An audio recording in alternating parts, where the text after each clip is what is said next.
As a result of the partition of the First Republic, many Poles remained in the former eastern borderlands. After World War I, the Bolsheviks took power in Russia and began to carry out collectivization and atheization. Poles rebelled against this. Naukowcy podają, że Polak. Researchers report that a Pole living in the former Soviet Union was 37 times more likely to face an execution authority than a representative of any other nation that had to live in the Soviet Union. Która w tym Związku Sowieckim. Initially, Soviet authorities created two special enclaves for Poles, Marchlewszczyzna and Dzierżyńszczyzna, but these measures did not break the resistance. As a result, and fear of Polish aspirations to regain the pre-1772 borders, Joseph Stalin decided to murder the Poles. Stalin był po prostu psychopatą. Stalin was simply a psychopath who would certainly in a modern contemporary nation become locked up in a psychiatric facility to simply be treated. As an individual, he was dangerous because all these crimes were born in his mind.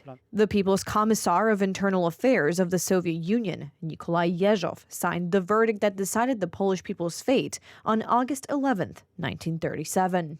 The following are subject to arrest: the activists of the Polish military organization discovered during the investigation and not found so far, according to the attached list.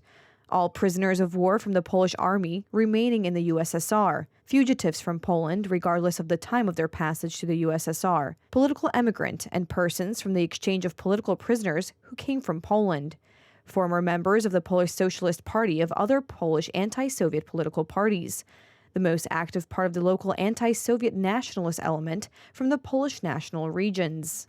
The anti-Polish operation carried out by the NKVD is part of the centuries-old Russian strategy of destroying our nation. Since Tsarist times, the Russians have displaced and murdered our ancestors. Nie ma znaczenia. It did not matter what a Polish person did, where a Pole worked, or whether one actually committed any act against the Soviet state. It didn't. The only reason to kill a Pole was that the person bore a Polish name, acknowledged one's Polishness, and spoke Polish. Mówi po polsku. According to official data, the Soviets murdered more than 111,000 Poles between 1937 and 1938. However, as historians point out, this information may be significantly underestimated. Pamiętajmy, to są nazwiska. Let's remember, these are only the names of the fathers of the families we know. I've already been told by one of the memorial staff to multiply this number by 2 or 3, because for a majority of the fathers, there were also their wives and children who were not accounted for.